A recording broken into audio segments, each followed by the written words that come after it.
अस्सलाम वालेकुम जी, welcome back to my channel. अभी हम लोग ना नाश्ता कर रहे हैं। तो मैंने आज ना अपने लिए कॉफ़ी बनाई थी, हस्बैंड के लिए भी, और साथ में हम लोगों ने लिया था ब्राउन ब्रेड और साथ में था आमलेट। आमलेट में मैंने हरी मिर्ची और प्याज डाले थे और सिर्फ नमक और दरदरी हुई लाल मिर्च। तो ये हमारा हो जाएगा ब्रेकफास्ट। लेकिन ये है कि जब भी हम लोगों को करना चाहिए ना ये नाश्ता, तो साथ में चाय होनी चाहिए, कॉफ़ी नहीं होनी चाहिए, क्योंकि कॉफ़ी के साथ ना हमेशा मीठी चीज़ें अच्छी लगती है, जैसे कि मीठी ब्रोट हो जाए, कोई मीठा मीठे अंडे के साथ कोई चीज़ हो जाए।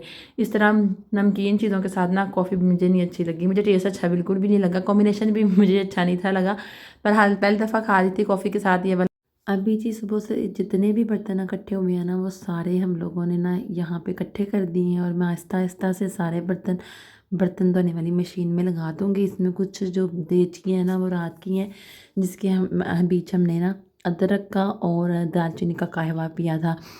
इसी तरह जब मैं मशीन लगाती हूँ ना, भर के लगा देती हूँ, और फिर जितने भी बर्तन इकट्ठे होते हैं ना दिन में, या फिर कभी दिन में चला देती हूँ, कभी दोपहर में, कभी शाम में, जब बर्तन ज़्यादा इकट्ठे हो जाते हैं ना तो मैं मशीन में लगा देती हूँ।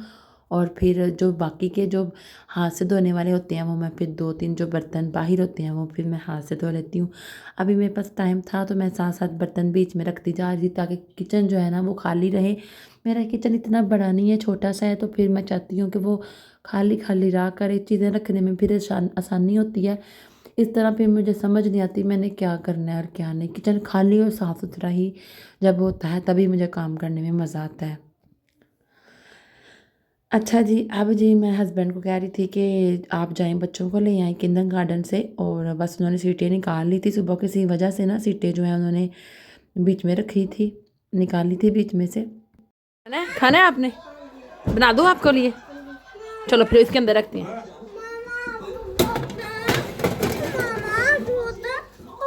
चाचू की जो गाड़ी है ना, हाँ जी। चाचू किसी मैं बैठने वाली थी ना, हाँ तो जी। मेरी जगह पे गंद लग गया। गंद लगा हुआ था? हाँ जी। कैसे, किसने लगाया था? ऐसे ही लग गया था खुद। किंडरगार्टन में खाना खा के आई हो? हाँ जी। अभी भूख लगी है? देखा वो जवान पुत्र मार खाता तुम। हाँ जी, बच्चे किंडरगार्टन से आ गए थे तो मैंने उनके लिए ना फटाफट से पिज़्ज़ा लगा दिया था, क्योंकि बच्चे 3 बजे घर आए हैं।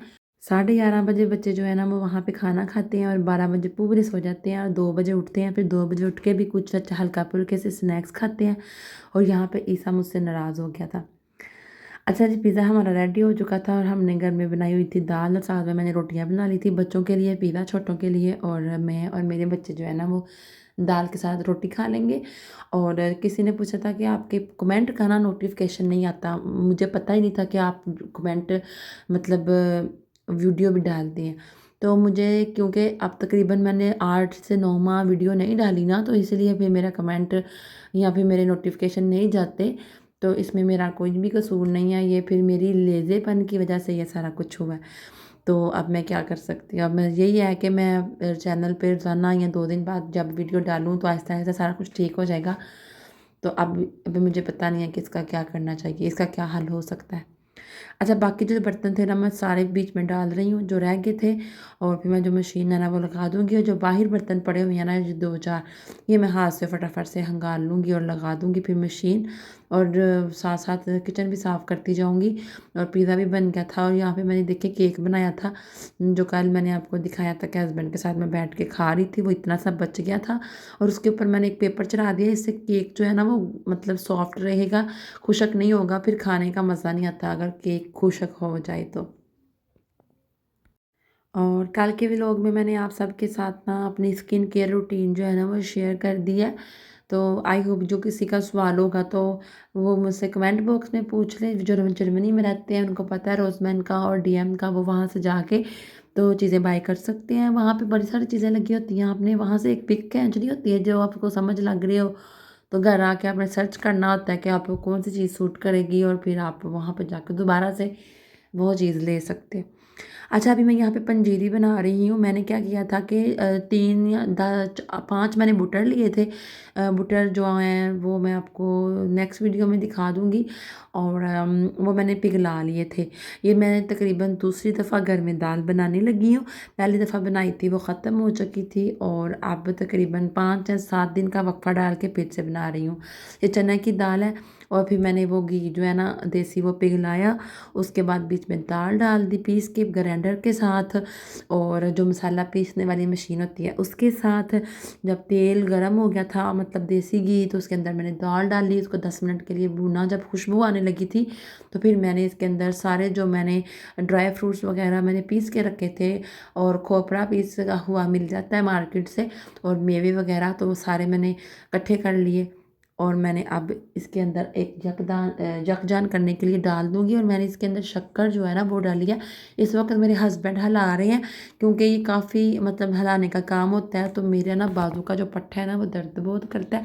तो फिर मैंने हस्बैंड को बोला था कि वो हिला दें, और फिर मैंने साथ साथ आपको दिखा रही थी।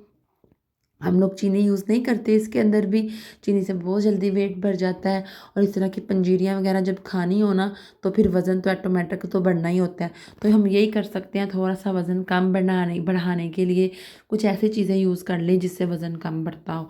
तो मुझे लगता था कि मैंने ऑयल जो है ना बहुत ज़्यादा डाल दिया था, तकरीबन 1 किलो से ज़्यादा घी था, सॉरी ऑयल कह रही थी। तो उसके बाद ही फिर जो किलो थी दाल चना की, तो फिर मैंने सोचा कि जो बाकी का ड्राई फ्रूट्स मैंने रखा हुआ है ना वैसे किसी चीज़ में यूज़ करने के लिए, तो वो भी डाल देती हूँ। अदरवाइज़ मैंने इसके लिए एक रेड बाउल के अंदर ही जो मटेरियल रखा हुआ था ड्राई फ्रूट्स का, बस वही डालना था। अब मैं इसके अंदर और खोपरा डाल रही हूँ, क्योंकि मुझे लग रहा था कि दाल जो है ना वो इस दफ़ा ऐसी नहीं बनेगी जैसे कि चूर-पूर जैसी नहीं बनेगी, बिल्कुल नॉर्मल दाल बनेगी जो हमें तोड़ के खानी पड़ेगी। इस टाइम पे ना आपने दाल को बहुत ज़्यादा हिलाना होता है, ताकि सारी चीज़ें बीच में ना गरम-गरम दाल के अंदर रच मिच जाएँ। क्योंकि हमने इसको चूल्हे पे नहीं इस वक़्त रखा हुआ, साइड पे कर लिया हुआ है। जब दाल भुन जाती है तो उसके बाद सारी चीज़ों को जब डालना होता है तो साइड पे करके चूल्हे के ऊपर रख के नहीं डालना होता।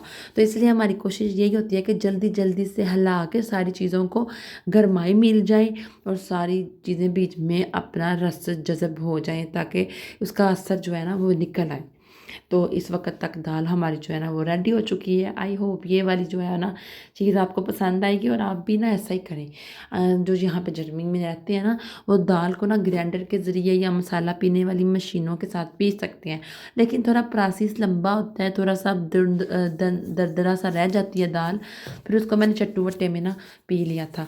अभी जो बच्चे हैं ना, इस टाइम पे मेरी दाल बन चुकी थी, फ़िज़ा वज़ू करके आ चुकी है, मोहम्मद अली वज़ू करने गया हुआ है।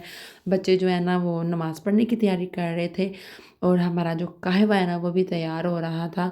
जो अदरक और दालचीनी का मैं कहवा पीती हूँ, बहुत ही मज़े का लगता है। मैं और इस यहाँ पे बहुत ज़्यादा तंग कर रहा है।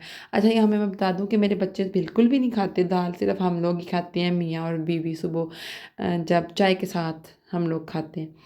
चलें जी, अब मैं दाल तो मेरी रेडी हो चुकी है। अब मैं आपको किसी दिन फिर दिखाऊंगी कि दाल हम सुबह नाश्ते में खाते हैं, बाज़ दफ़ा हम लोग दोपहर में खा लेते हैं, क्योंकि फिर रोटी जो है ना वो शाम तक चली जाती है। सुबह हमने ब्रेड वगैरह इस तरह कॉफ़ी वगैरह पीनी होती है, दोपहर में फिर दाल चाय वगैरह, और फिर शाम को रोटी वगैरह, क्योंकि आजकल दिन बहुत छोटा है, तो इसलिए। अच्छा जी, ये जी हमारी दाल थी जो बन चुकी थी पंजीरी, और मैं और मेरे हस्बैंड जो है ना वो इंजॉय कर रहे थे। आपको वीडियो कैसी लगी अपने कमेंट बॉक्स में ज़रूर बताना है। अल्लाह हाफिज़।